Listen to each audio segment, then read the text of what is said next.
Slaughterhouse-Five, narrated by Andre.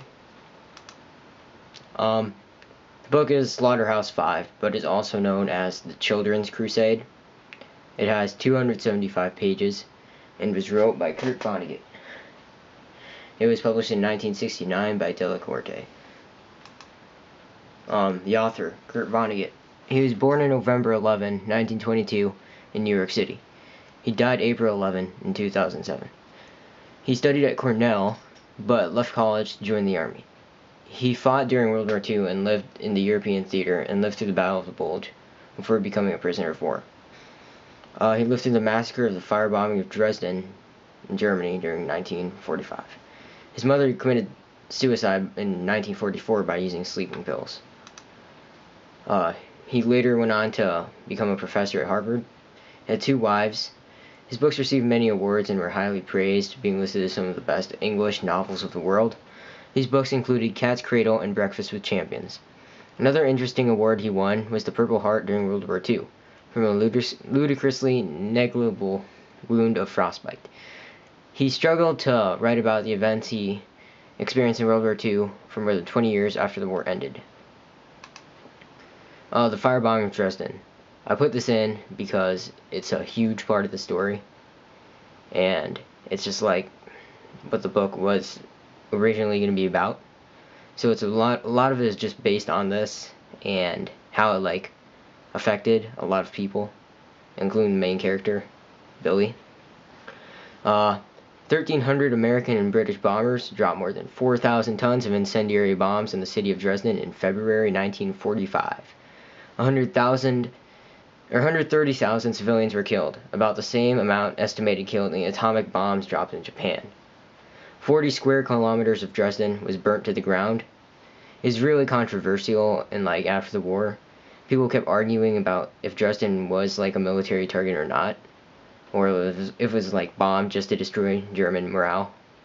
Kurt Vonnegut lived through the firebombing of Dresden by hiding in a meat locker in a slaughterhouse, much like Billy Pilgrim does in the book. And that's a picture from it.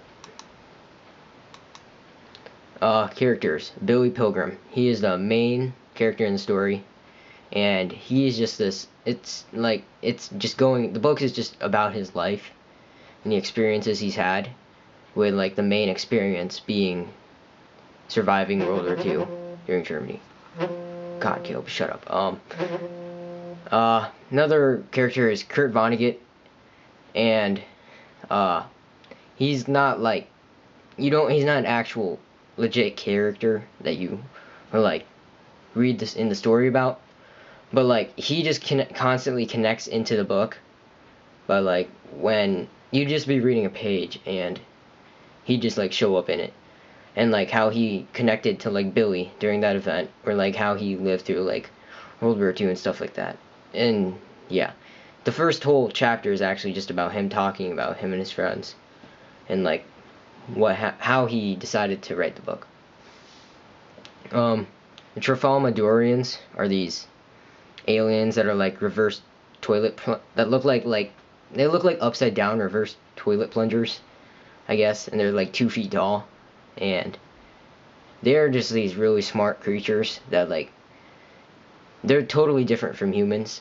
They are Billy meets them through time travel, and he meets them when they abduct him to put him in a museum on their planet, 3 trillion kilometers away from Earth, or light years or whatever, I don't know, but it's really far away from Earth. So they kidnap him and they put him in a museum exhibit on their planet to show what humans are like.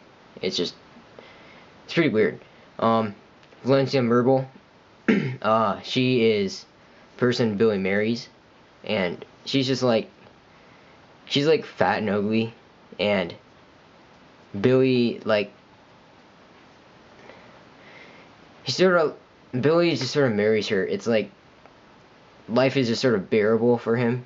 He doesn't really truly love her in the beginning, but then he starts to love her for who she is, I guess, and more toward the end of his life. Elliot Rosewater. Billy meets him late in his life after a plane crash, and he is, I guess, pretty pivotal in his story because he introduces Billy to like science fiction and stuff like that. So Billy really starts to read because of him, and it sort of changes his view in life. Edgar Derby is a soldier in World War II also, and he's an old soldier. He's an officer, and he was like a high school teacher. So he was like the wise character in World War II, but he later dies.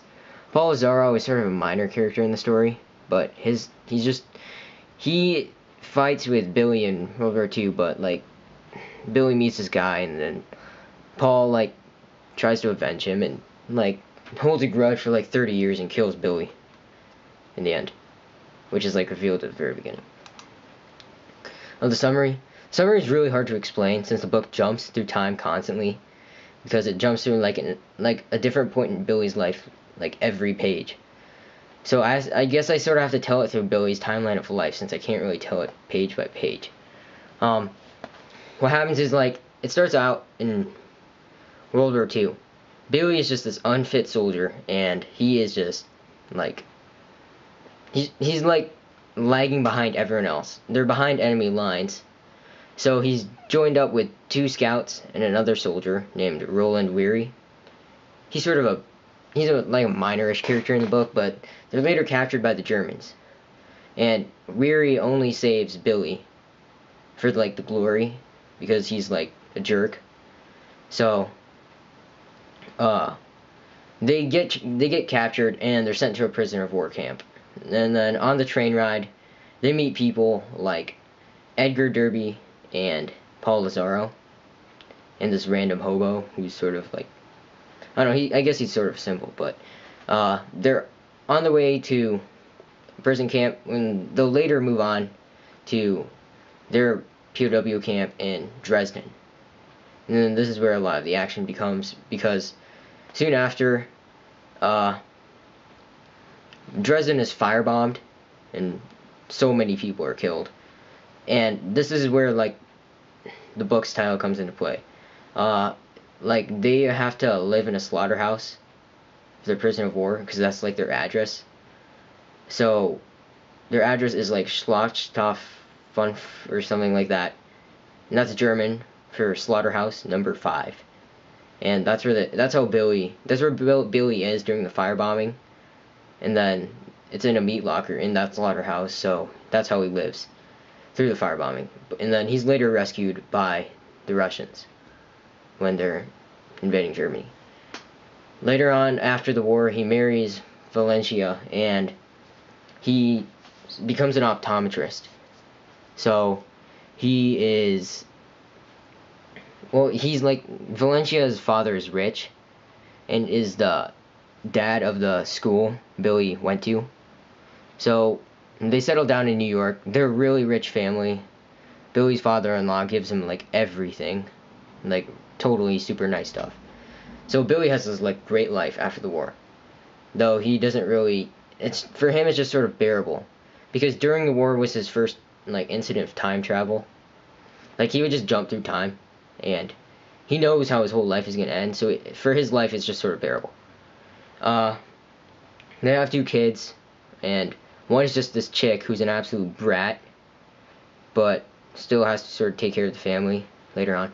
And the other is a kid, and he joins the Green Berets, the U.S. Army's Special Forces, and straightens out.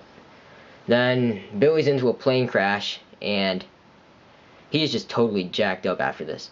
So he has to go to a hospital to recuperate, and like the time travel part is really confusing. But he visits Trafalamador after this, the home of the aliens, and it's just freaking weird because like he's in the museum exhibit, even though he's in the museum exhibit kidnapped by the Trafalamadors for like so they can learn about humans. And Billy already knows this is gonna happen because he saw his whole life in World War II, like just a whole flash of his life, just through like time travel again.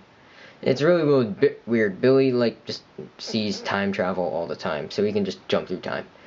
And he already knows what's gonna happen. And then he later dies by Paul Lazaro actually sniping him. And while he's trying to announce to the world that Trafalmador is real and stuff like that. It's really weird. Ways I relate to the book. I related to Kurt Vonnegut because he was a soldier and he wanted to fight for his country. I want to join the Air Force when I'm older. So yeah. Lesson and themes. War is unbelievably destructive. Like, the whole book is centered around Dresden and how it really affects Billy's head. Because Billy is just really, he's like depressed. And later on, he, like, sort of, like, when he's recuperating, he starts to meet, like, people who can start helping him. But war was what destroyed his, like, head. Symbols. So it goes is a symbol. Because after, like, every paragraph or sentence when someone dies, it says that. It's like just saying, like, life goes on. Yeah. Life goes on. It's not, they're still alive, I guess, in the past and present. It's pretty weird. Examples are like a former hobo dies in Billy's railway car while declaring the conditions not bad at all. So it goes. 130,000 innocent people die in Dresden. So it goes. Impact of the novel on the world. It was a huge anti-war book, and it was published during Vietnam in 1969. So it showed the dark side of war while showing life still goes on, I guess, in the worst of times. Do I recommend it or not? I recommend it to readers since it really shows how life is from like two different points of view, Billy's and the Trafalmadorians. Its skill level is probably for someone in high school with a decent IQ since the book is really hard to understand. And that's it.